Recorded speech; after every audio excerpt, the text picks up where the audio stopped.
하나님 말씀은 히브리서 11장 29절 말씀입니다.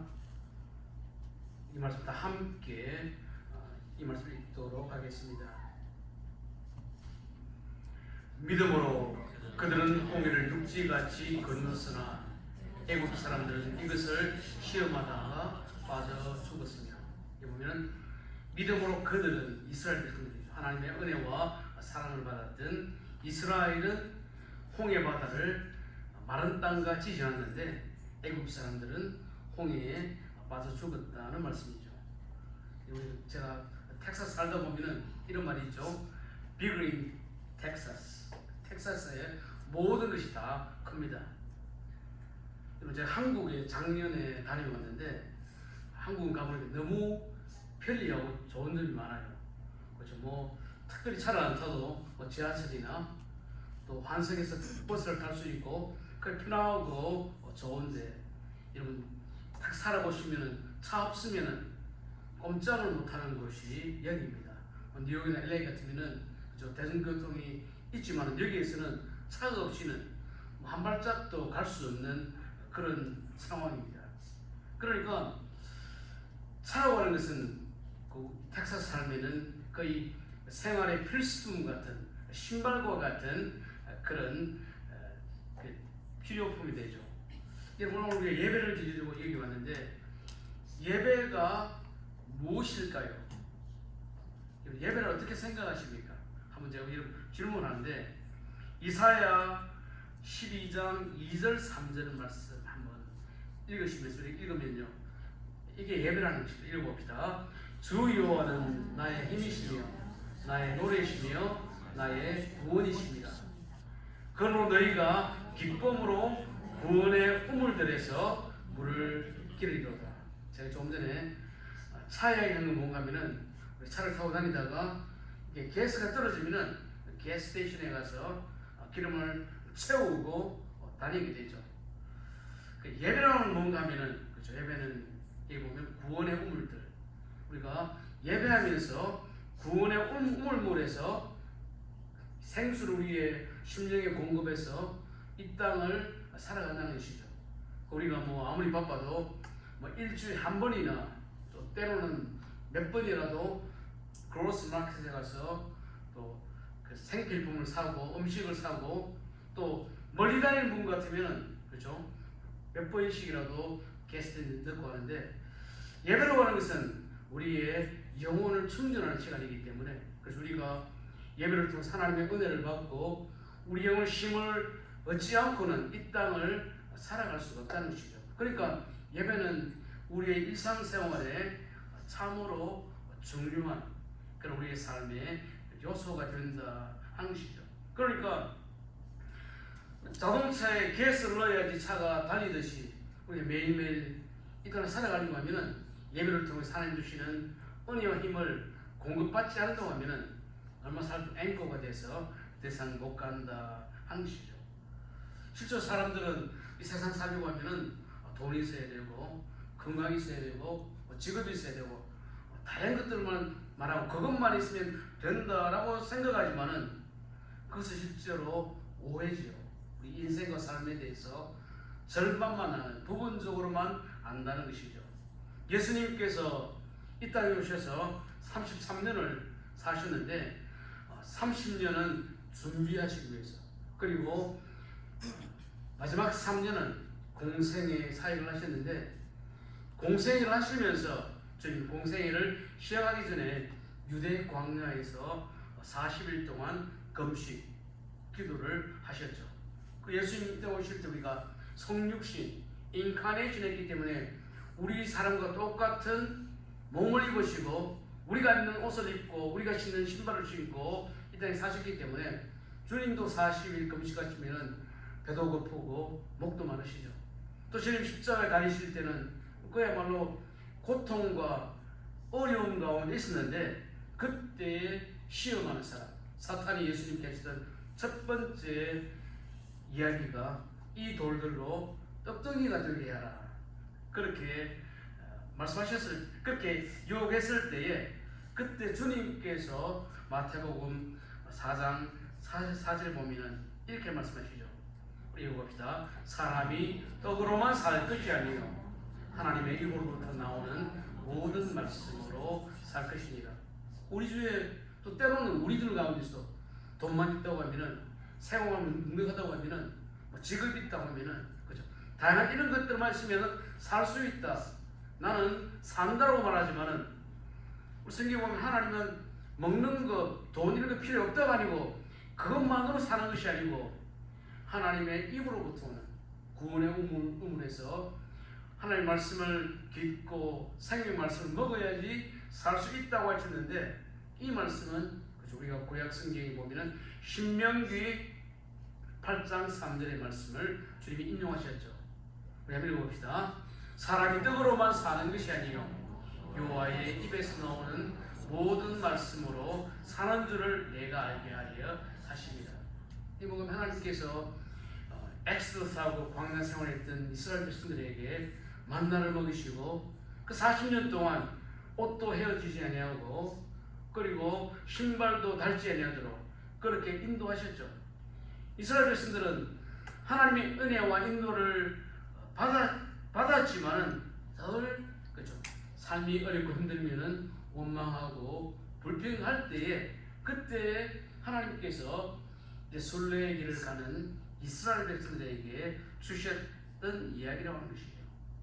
그래서 실제로 이 말씀은 내가 하나님이 이스라엘 백성들에게 오늘 우리에게 인생 살아갈 때에 내가 너를 불렀기 때문에 구원했기 때문에 이 길 다 갈 때까지 내가 인도하고 동행하고 함께 한다 하는 그 말씀인데 그런데 이스라엘 백성들이 광야를 가다가 어림이 생기니까 원망하고 불평했다 하는 것이죠.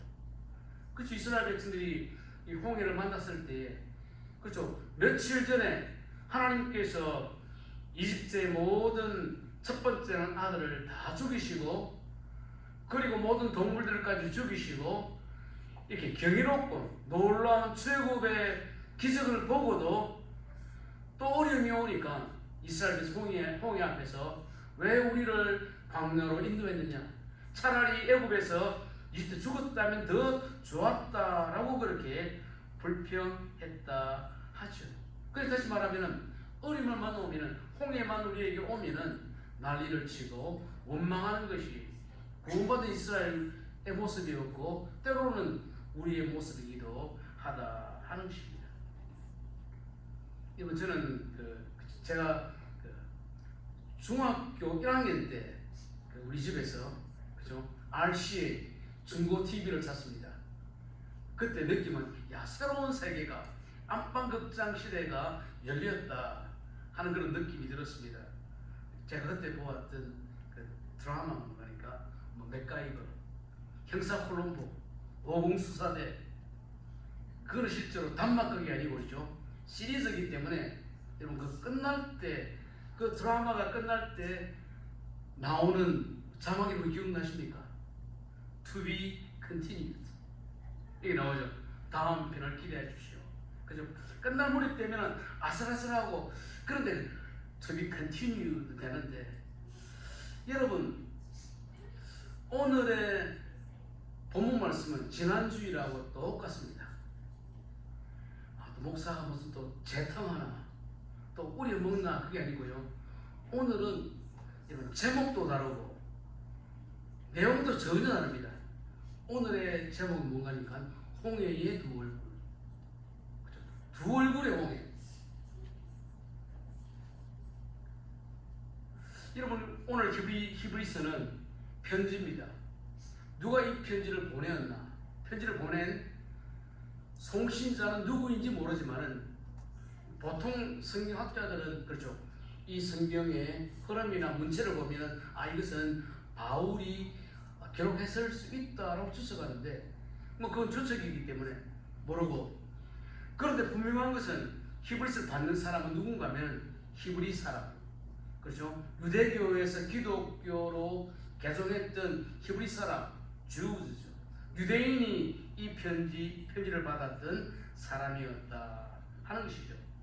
여러분 성경 66권은 3927 구약 성경 39권 그리고 신약 성경 27권 합해서 66권인데 성경 66권이지만은 어떤 성경은 모세 같은 경우는 5권을 기록했죠. 그러니까 성경은 40명의 저자가 그리고 이 성경이라고 하는 것은 그렇죠.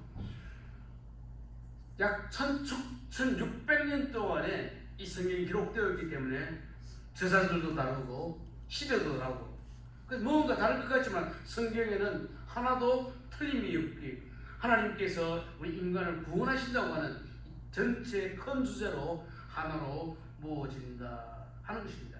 제가 성경 이야기를 하면서 성경 저자가 한 40명쯤 된다고 했는데 실제로 성경의 원저자는 누굽니까? 오리지널 오더는 누굽니까? 성령 하나님이죠. 성령 하나님께서 40명의 그 저자들을 하나님 성령으로 감동하셔서 이 말씀을 기록하게 했다 하는 것이죠. 여러분 디모데후서 3장 16절 말씀 요한복음 3장 16절만큼 중요한 말씀 읽어봅시다. 모든 성경은 하나님의 감동으로 된 것으로 교훈과 책망과 바르게 함과 의로 교육하기에 유익하니. 자, 성경은 하나님의 감동. 성령 하나님께서 약 40명의 제자들을 감동하시고 이 말씀을 기록하게 했기 때문에 성령 하나님의 감동이기 때문에 이 말씀 우리는 하나님의 말씀이다 하는 것입니다. 그렇죠. 계속 유대인 기독교 신자들이 어려움을 만나니까 그들 마음 가운데 내가 계속 믿어 아니면 돌아갈까 이렇게 갈등하는 사람들에게 오늘 히브리 성경을 보내었고 또 그렇죠. 어려움 홍해와 같은 어려움을 만나는 사람들에게 믿음으로 이스라엘 백성들은 홍해를 건넜다. 홍해를 만나도 계속 가는 것이 맞다라고 하는 것이 오늘의 주된 성경의 내용이라는 것이죠. 여러분 오늘 설교의 제목이 두 얼굴의 홍해. 그렇죠. 저 나이 또래의 사람 같으면은 이 머리에 딱 들어오면 두 얼굴의 사냥이가 그렇게 이렇게 좀 비슷한 그런 느낌이 드는데 그렇죠. 홍해라고 하는 것은 우리의 삶 가운데 내가 원하지 않았던 그 불성계, 어려움과 시련이 올 때에 홍해를 만날 때 우리 어떻게 해야 되느냐? 오늘 이 말씀으로 세 가지 한번 생각해 볼까? 첫 번째로는 홍해라고 하는 것은 양날의 칼이라는 것입니다. 예를 들어서 그죠? 칼이 있는데 그게 그죠? 의사 소리 들리면 사람을 살리지만 그것이 강도의 소리 들리면은 그거 뭡니까? 사람을 죽이는 그게 되죠. 지금 제가 지금 수요일날 간단한 수술을 받습니다. 7월 7일에는 데이빗 브루 형제님이 수술을 받게 되는데 그렇죠. 이 칼이 사람을 살리기도 하고 죽이기도 하듯이 홍해가 양날의 칼이다. 성경 말씀의 전체적인 의미가 그렇다는 것입니다. 다시 말하면은 예수를 믿으면은 천당에 가지만은 예수를 믿지 않으면 그 반대는 지옥에 간다. 그러니까 복음이라고 하는 것은 십자가도 양날의 칼이라는 것입니다. 여러분 제가 어릴 때에 요한복음 3장 16절을 하나님이 세상을 이처럼 사랑하사 독생자를 주셨으니 이걸 불렀는데 그 십자가라고 하는 것이죠. 믿는 사람은 영생이지만은 뒤집으면은 안 믿으면은 멸망이라는 것이죠. 똑같은 영생이지만은 영벌, 지옥에서 영벌, 그 십자가를 믿으면은 천국에서 영생, 양날의 칼이 바로 복음입니다. 여러분, 이스라엘 사람들이 불과 며칠 전에 출애굽을 했습니다. 출애굽을 했는데 며칠 출애굽하고 난 다음에 조금 지나고 보니까 그죠? 이스라엘 홍해에 딱 도착했습니다. 앞으로 못 가죠. 그 뒤에는 저 멀리에서 모래바람이 날리고 있고 또 시간이 좀 지나니까 점점 이 두 군데에 전차 바퀴가 소리가 들리고 또 지금 이 사람들이 함성을 지르면서 그렇게 쫓아오고 있었다 하는 것이죠. 그 지금 이스라엘 형편은 앞으로 갈 수도 없고 뒤로 갈 수도 없는 그 기가 막힌 상황이었습니다. 여러분 제가 요즘에 이제 구글로 이렇게 설치를 해보면요, 그 사람들이 제일 좋아하는 성경 구절이 뭐냐고 물으니까 누가 대답하는 게 AI가 대답합니다. 여러분 AI 알죠? 그 AI가 그죠? 요한복음 3장 16절 이거는 그 요즘은 그죠? 그 AI는 답을 다 줘요. 이렇게 우리 한번 읽어봅시다. 하나님이 세상을 이처럼 사랑하사 독생자를 주셨으니 이는 그를 믿는 자마다 멸망하지 않고 영생을 얻게 하려 하십니다. 실제로 이 말씀 우리가 지혜를 읽어야 되죠. 하나님이 세상을 이처럼 사랑하셨지만은 그런데 믿지 않으면 멸망하고 영벌하고 지옥에 간다. 그래서 우리는 복음 하나님의 약속을 양날로 읽어야 된다 하는 것이죠. 여러분 오늘 읽었던 히브리 11장 29절 말씀 다시 봅시다. 읽어봅시다. 믿음으로 그들은 홍해를 육지같이 건넌다. 누구입니까? 이스라엘은 믿음으로 홍해를 건넜죠. 그런데 똑같은 홍해였지만은 애굽 사람들은 여기서 시험하다가 안 믿었다가 그냥 빠져 죽었다. 똑같은 홍해가 이스라엘에게는 소망의 바다가 되었고 반대로 이집트 사람들에게 뭐가 됩니까? 죽음의 바다, 멸망의 바다가 되었다. 똑같은 홍해가 내가 어떻게 이 홍해를 받아들이느냐에 따라서 거기에 생명과 부활의 바다가 될 수 있고 반대로 그것이 좌절과 절망과 낙담의 바다가 될 수 있다. 그렇죠? 그것은 내가 어떻게 이 홍해를 생각하느냐, 어떻게 반응하느냐에 따라서 거기에 달려있다 하는 것입니다. 여러분 성경이 시작될 때 창세기 1장 1절 어떻게 시작됩니까? 태초에 하나님이 천지를 창조하십니다. 하나님께서 말씀으로 천지를 창조하심으로 이제 태초가 시간이 시작되었습니다. 근데 이 시간은 그렇죠. 끝없이 계속하는 것이 아니고 요한계시록 22장 20절 21절이 마지막 절에 읽어보겠습니다. 이것들을 정언하시니가 이르시되 내가 진실로 속히 오리라 하시거늘 아멘. 주 예수여 오시옵소서.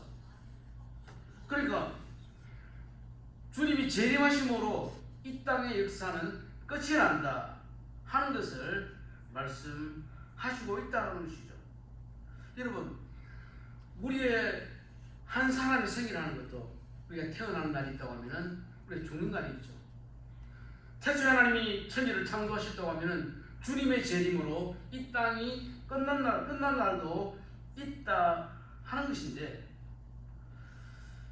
여러분 제가 가끔씩 설교할 때 제가 군대 생활을 사회생활을 가장 많이 경험한 데가 군대이기 때문에 군대를 자주 하는데요. 그렇죠. 제가 마산에서 입영열차를 탔습니다. 그때 실제로 그렇죠. 군대 생활 시작도 하는데 그때 탈 때부터 나 언제 제대할까 그거를 생각했고, 그때의 기분은 그렇죠. 마치 도살장에 끌려가는 소처럼 그렇게 내가 이제 군대 생활을 시작했어요. 그래서 제가 어제 한번 설교를 준비해서 한번 보았습니다. 제가 보니까 내가 군대 생활했을 때 그때의 군대와 지금은 차이가 많이 나더라고요. 저는 그렇죠. 그때는 아침 6시에 기상을 했습니다. 근데 요즘은 보니까 6시 30분이더라고요. 그리고 또 보니까 그때는 우리는 그냥 소식 전한다고 하면은 그냥 편지가 끝이었죠. 근데 요즘은 보니까 군인들도 저렇게 되더라고요. 이게 자기 휴대전화를 다 가지고 마음대로 전화도 하고 시간도 훨씬 많고. 그렇죠.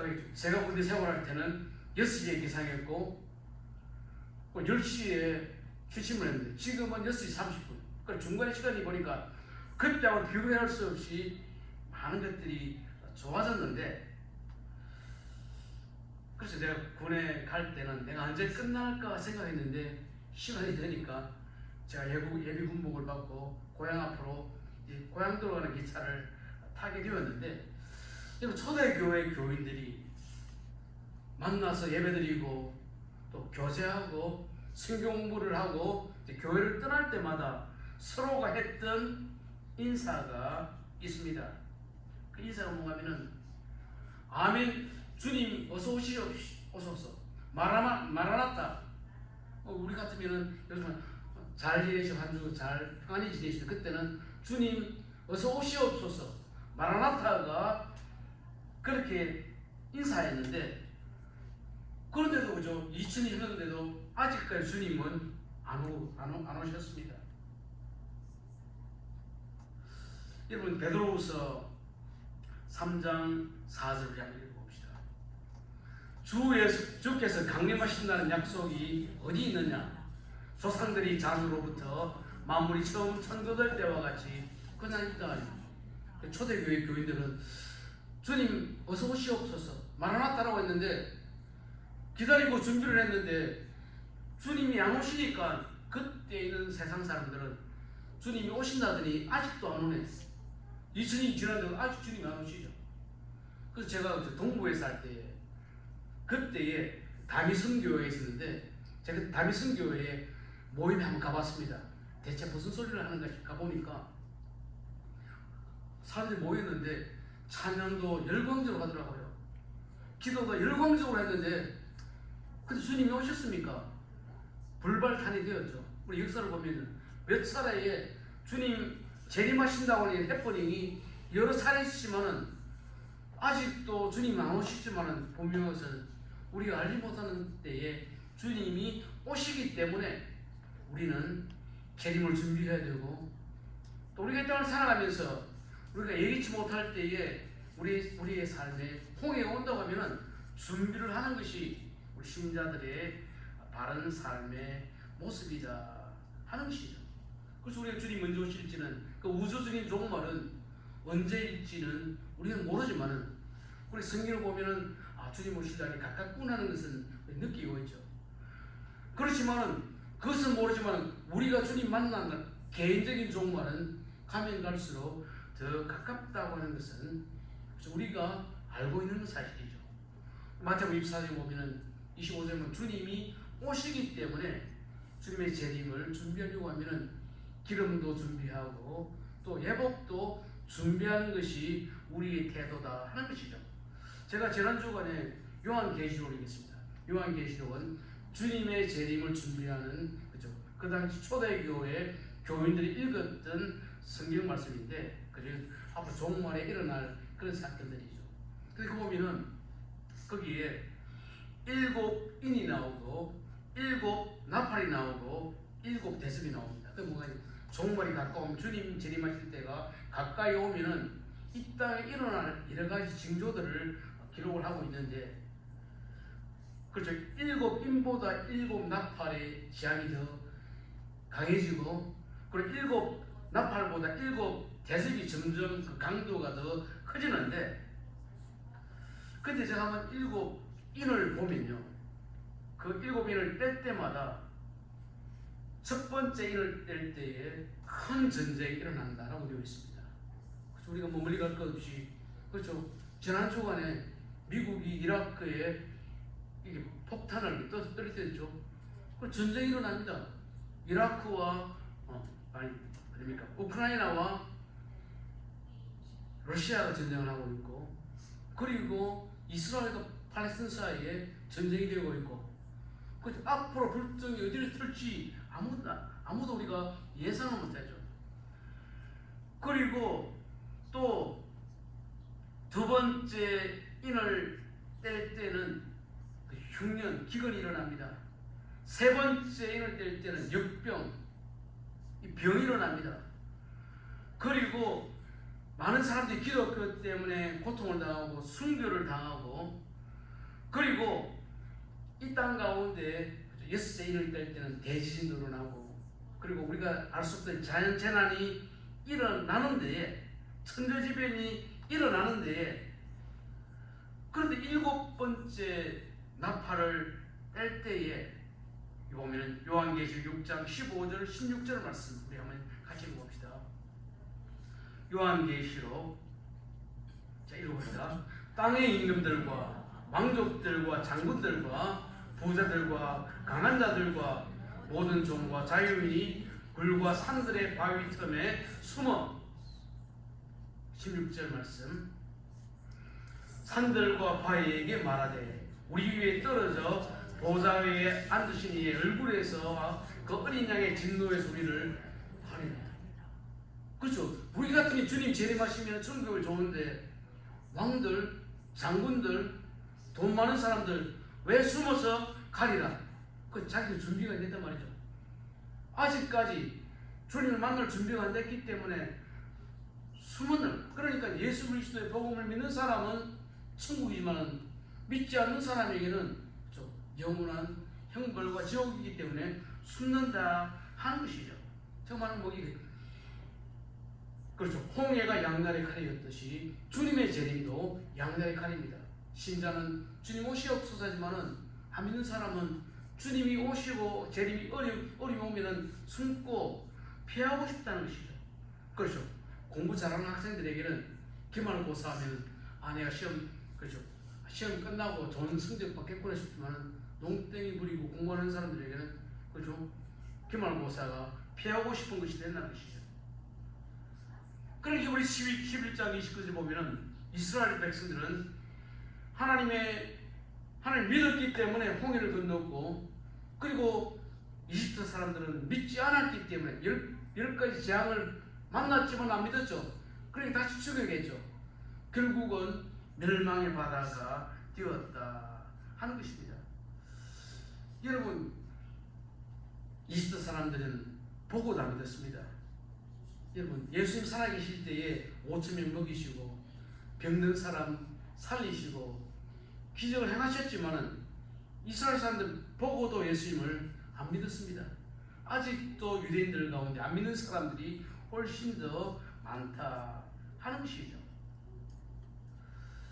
여러분, 이스라엘 백성들은 동원의 쥐와 같은 신세였지만은 하나님의 은혜와 믿음으로 홍해를 건넜는데, 우리 두 번째로 생각할 것은, 홍해는 죽음의 바다도 될 수 있고 구원의 바다도 될 수 있는데, 나는 홍해에서 죽음의 바다를 선택할 것인가 아니면 구원의 바다를 선택할 것인가, 우리의 믿음이, 나의 선택이 이것을 좌우한다 하는 것입니다. 여러분, NBA 이제는 지금 결승전 하죠. 7차전을 남겨두고 있습니다. 여러분 보면은 오클라호마 던저스와 인디애나 페이서즈가 이제 경기를 하는데, 두 팀 가운데 어느 팀이 이길까요? 인디애나를 좀 응원하는 팀. 그렇죠. 우리는 홈팀이니까 뭐 관심은 없지만 실력 있는 팀이 이깁니다. 농구 잘하는 팀이 이겨요. 여러분 보죠. 누가 이제 그 음악 경연대회 갔습니다. 이게 노래를 부르는 대회 하면요, 누가 우승할까요? 노래 잘 부르는 사람. 미술대회 같은 거 하면은 그림 잘 그리는 사람이 우승합니다. 그래서 하면은 우리가 믿음의 순례기 홍해를 만나면은 누가 이길까요? 신앙생활의 실리가 뭘까요? 믿음입니다. 믿음이 있을 때에 홍해는 구원의 바다가 될 수 없고, 믿음이 없으면 그 홍해는 나를 죽이는 멸망의 바다, 그리고 죽음의 바다가 된다 하는 것이죠. 여러분, 시험 칠 때 잘 모르면 그죠? 사지선다 같으면 자기 원하는 대로 이게 갱도를 치기도 하고 연필을 굴리기도 하고 다 해야지만, 그래도 맞을 확률은 몇 %입니까? 25%잖아요. 그런데 우리 이 땅을 살아갈 때 홍해를 만난다고 할 때 그 홍해를 이길 수 있는 방법은 하나님의 은혜와 우리의 믿음밖에 없습니다. 그 홍해는 우리 스스로 되는 것이 아니고 내가 하나님께 모든 것을 다 걸 때에 되어진다 하는 것입니다. 히브리 11장에 보면 16사람이 등장을 합니다. 믿음의 산맥에 16버무리가 있는데 한 사람 한 사람 다 홍해가 없던 사람이 없었죠. 아벨 같은 사람은 하나님께 바른 제사를 드리려고 하다가 형에게 죽임을 당하기도 했죠.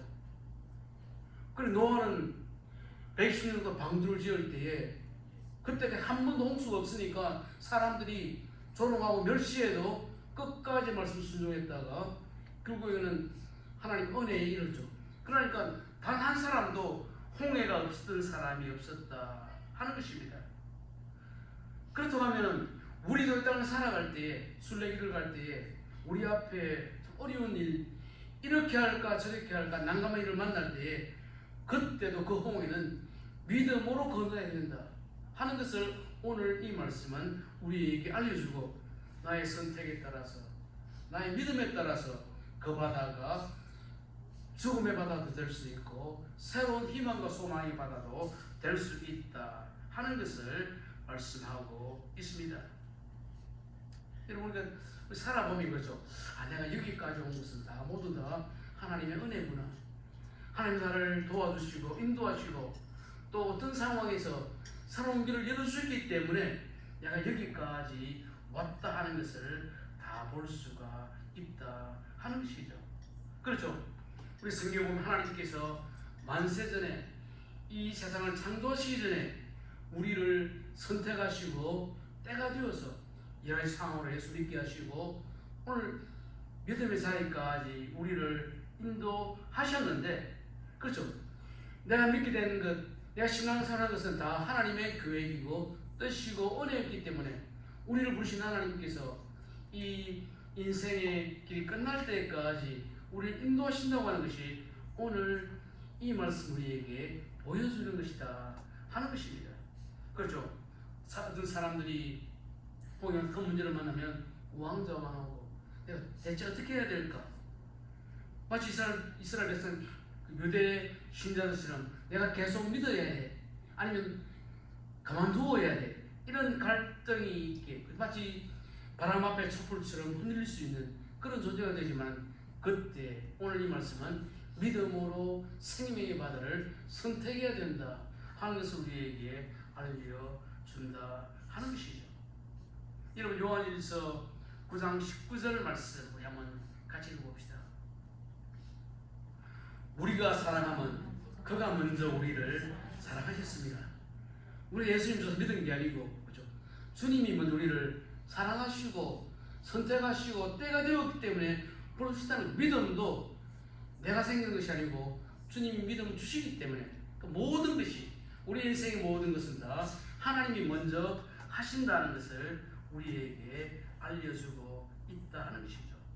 여러분, 찬송가 214강에 보면은 나수의 도움받고 있는 찬송, 우리 3절을 한번 읽어봅시다. 한번 불러봅시다. 내 힘과 격이 약하여 늘 깨어 지키시구나. 주 이름으로 구원해 날 받아주소서. 참으로 깨어지시고 꺼지기 그런 존재지만은 주님이 우리를 붙잡아 주시고 주님 우리에게 믿음 주시면은 홍해를 건너갈 수 있고 그 상황을 넘어갈 수 있다 하는 것입니다. 여러분, 우리 성경에 보면요, 바울 서신이, 그렇죠, 우리 서신의 대부분이고 그 바울 서신 다음에는 보면은 요한도 기록했고 예수님의 동생이었던 야고보도 기록하고 유다도 기록하고 베드로도 기록했는데, 바울 서신은 편지를 받는 사람들이 정해졌습니다. 그 편지를 받는 사람이 교회일 수도 있고 개인일 수도 있는데, 그런데 야고보서부터 시작해서 베드로전서 또 유다서, 요한 1, 2, 3서 같은 경우는 특별한 사람이 아니고 모든 교회 교인들이 함께 읽기 때문에 공동 서신이라고 부르는데, 여러분, 야고보서 1장 2절에 이런 말씀이 있습니다. 읽어봅시다. 내 형제들아, 너희가 이러한 시험을 당하거든 온전히 기쁘게 여기라. 자, 시험이지만은 기쁘게 여기라는 말씀이 나오고, 그리고 요한 1서 1장 13절 말씀 읽어봅시다. 사람이 시험을 받을 때에 내가 하나님께 시험을 받는다 하지 말지니 하나님은 아무에게도 시험을 받지도 아니하시고 신이 아무도 시험하지 아니하시느니라. 자, 여기 1장 2절에도 시험이 나오고 1장 13절에도 시험이 나오는데 이러면 똑같은 시험이지만 1장 2절 말씀 하나님께서 우리에게 주시는 시험은 우리를 훈련하시고 연단하시고 강하게 하시는 목적이고 요한 1장 13절에 하나님은 악에게 시험을 받지도 아니하시고 친히 아무도 시험하지 않는 이 시험은 사탄이 마귀가 준 시험입니다. 이 시험은 그 시험 때문에 우리를 흔들고 넘어지고 낙심하고 믿음을 잃게 하는 목적으로 주는 이런 나쁜 시험이기 때문에 우리 시험을 만날 때 그렇죠? 하나님 주신 시험 같으면 우리가 믿음으로 하나님 주신 은혜로 기도로 이겨야 되고 마귀의 시험 같으면 초선박살을 내든지 정말 기도하면서 이겨야 된다. 분별이 필요하다 하는 것이죠. 다시 말하면 시험도 두 얼굴이 있죠. 홍해도 두 얼굴이 있죠. 십자가도 두 얼굴이 있죠. 우리의 신앙생활에서 좁은 문이 있고 넓은 문이 있고 편안한 길이 있고 어려운 길이 있고 이런 두 가지 가운데에 하나를 우리는 반드시 그렇게 선택해야 되는 것이죠. 실제로 홍해를 만날 때에 이스라엘 백성들은 첫 번째 백기를 들었죠. 하나님 나는 우리 못하겠습니다. 그런데 성경 말씀은 백기를 들면 안 된다 하는 것이죠.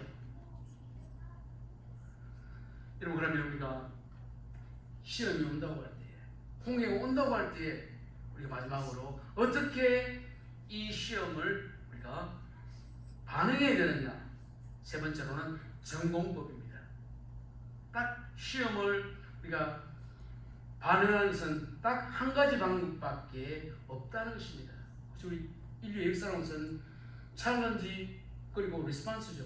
도전이 오면은 응전을 하는 것이 인류 문명의 발전을 그렇게 주었듯이 우리도 살아가면서 홍해가 올 때에 시험이 올 때 어떻게 대응하느냐, 어떻게 공격하느냐 하는 세 번째 공격 방법, 그것은 전공법밖에 없다 하는 것이죠. 여러분, 오늘 홍해 바다 앞에서 히브리서 11장 29절을 보면은 이집트 사람은 시험하다가 빠져고 이스라엘 백성은 믿음으로 건넜다라고 했는데, 여러분 이스라엘 백성은 어떻게 이 홍해를 건너게 되었습니까? 첫 번째로는 모세의 기도가 있었습니다. 그렇죠.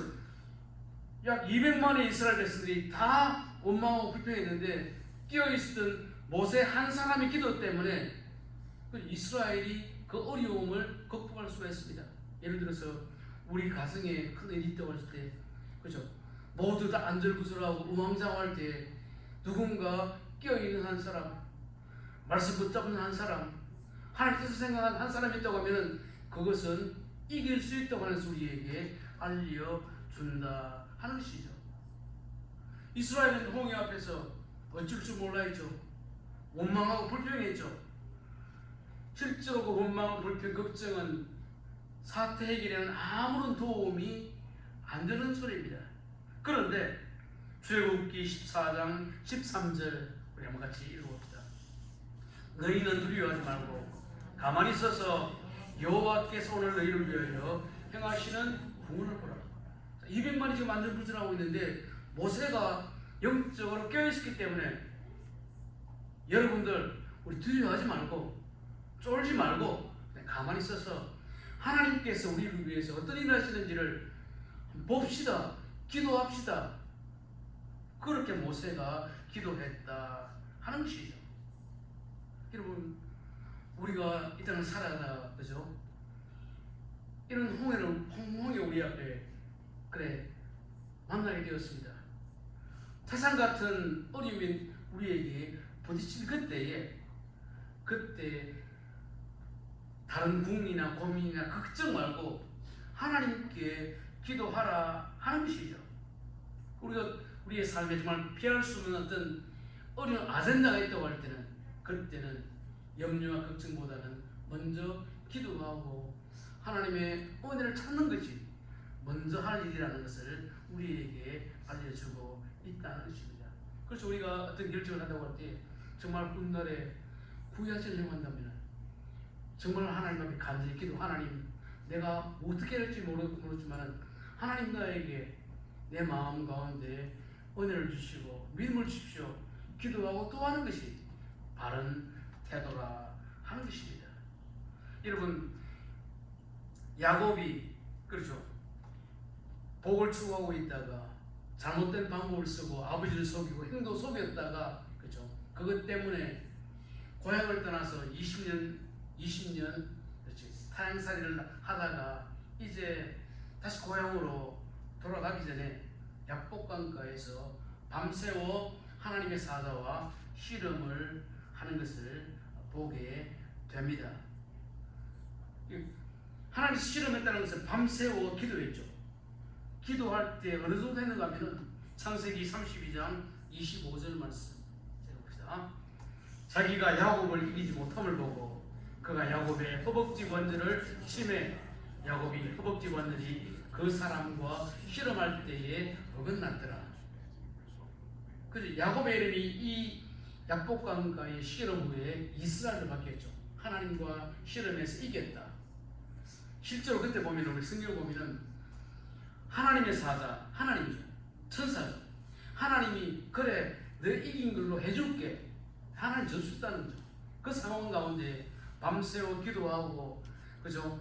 온 몸과 마음을 다해 기도할 때 하나님께서 살 길을 열어주셨다 하는 것을 우리에게 알려준다는 것입니다. 우리 성경을 보면 예수님께서도 십자가를 앞에 두시고 주님 이 땅에 오신 것은 십자가 때문에 오셨다는 걸 아셨지만은 십자가 어려우니까 누가복음 22장 44절에 이렇게 주님의 기도를 표현합니다. 읽어봅시다. 예수가 샘서에서 더욱 간절히 기도하시니 땀이 땅에 떨어지는 빗방울 같이 되더라. 제가 옛날에 이거 다 물어봤습니다. 여러분 누가가 누굽니까? 직업이 뭡니까? 의사죠. 메디컬 다 MD였죠. 그래서 너무 이렇게 정말로 사람 몸에서 피땀이 날 수 있습니까? 물었더니만 어떤 경우에는 그죠? 피줄이 터지면은 그렇게 피땀이 날 수도 있다고 하는데 주님께서 십자가를 두고 큰 아젠다를 두고 기도하실 때는 이렇게 기웠다라고 하죠. 우리도 어떤 일을 앞두고 있을 때는 이런 기도가 필요하다는 것이죠. 두 번째로 오늘 이 말씀은 그죠? 우리가 기도할 때는 홍해가 열린다 하는 것을 우리에게 알려준다 하는 것입니다. 조금 전에 말씀드렸지만 히브리서 11장에 나오는 사람들을 보면 한 사람도 홍해가 없던 사람이 없었습니다. 우리에게도 홍해가 있고 믿음의 선배들에게도 홍해가 있는데 이들이 홍해를 만나서 간절히 기도하고 하나님을 붙잡았을 때에 하나님 그들에게 그 어려운 홍해를 열어주셨다 하는 것입니다. 여러분 이사야 10편 50편 15절 말씀 읽어보겠습니다. 환난 날에 나를 부르라. 내가 너를 건지리니 내가 나를 영화롭게 하리라. 그 환난입니까? 홍해를 만날 때죠.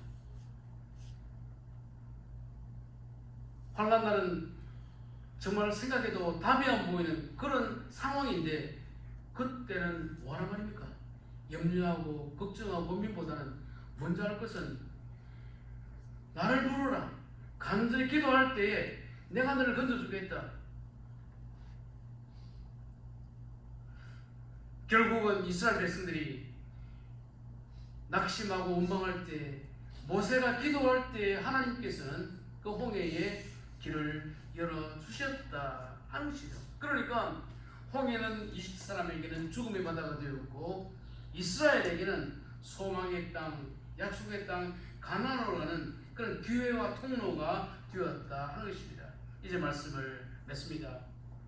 우리가 순례길을 갈 때에 우리의 삶에도 정말 어떻게 해야 될지 모르는 홍해를 만날 때는 우리가 그때는 하나님을 바라보아야 됩니다. 여러분 신앙 생활의 믿음 생활의 실력은 믿음입니다. 찬송가 357장 후렴을 부르는데 첫 번째로는 그 가사 그대로 여기 보면 믿음이 이기네 주 예수를 믿음이 온 세상 이기는데 우리 여기 두 부르는데 두 번째로는 주 예수를 믿음이 홍해를 이기네. 그리고 이 고린만 한번 불러봅시다.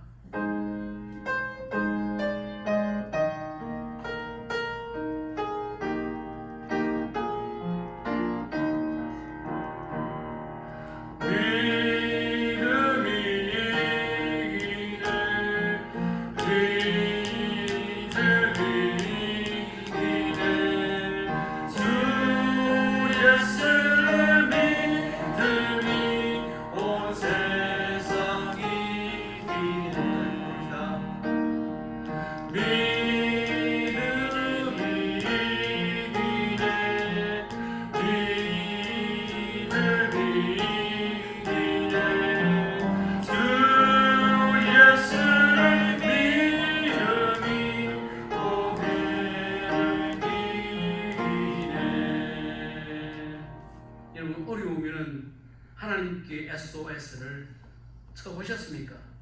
지금 SOS를 칩니까? 여러분 Save our souls. 하나님 우리 영혼을 건져주십시오. 너무 어려운데 구원해 주십시오. 여러분 기도해야 된다는 것이죠. 여러분 고린도전서 10장 13절 말씀 마지막으로 읽어봅시다. 사람이 감당할 시험 밖에는 너희가 당한 것이 없나니 오직 하나님은 믿고사 너희가 감당하지 못할 시험 당함을 허락하지 아니하시고 시험 당할 즈음에 또한 피할 길을 내사 너희로 능히 감당하게 하시느니라. 하나님 보시죠. 우리 형편 보시고 그 시험 문제 다 주시는데 우리가 믿음으로 애써주신 하나님께서 피할 길을 주신다. 홍해에도 길을 내시고 광야에도 길을 내신다는 이 사실을 절대로 잊지 말고 믿음으로 하나님께 기도할 때에 하나님 우리의 삶 가운데 전혀 생각하지 않았던 피할 길 허락하셔서 우리가 오늘도 내일도 천국 가는 날까지 이 믿음의 순례길 잘 걸어가는 성도들 되시기를 바랍니다. 우리 말씀 생각할 하나님, 내가 우리의 삶 가운데 홍해를 만날 때에 그때 주신 말씀 기억하고 하나님께 기도하고 애써주시고 이 모든 어려움들 잘 극복할 수 있도록 도우시고 힘주십시오. 함께 기도하겠습니다.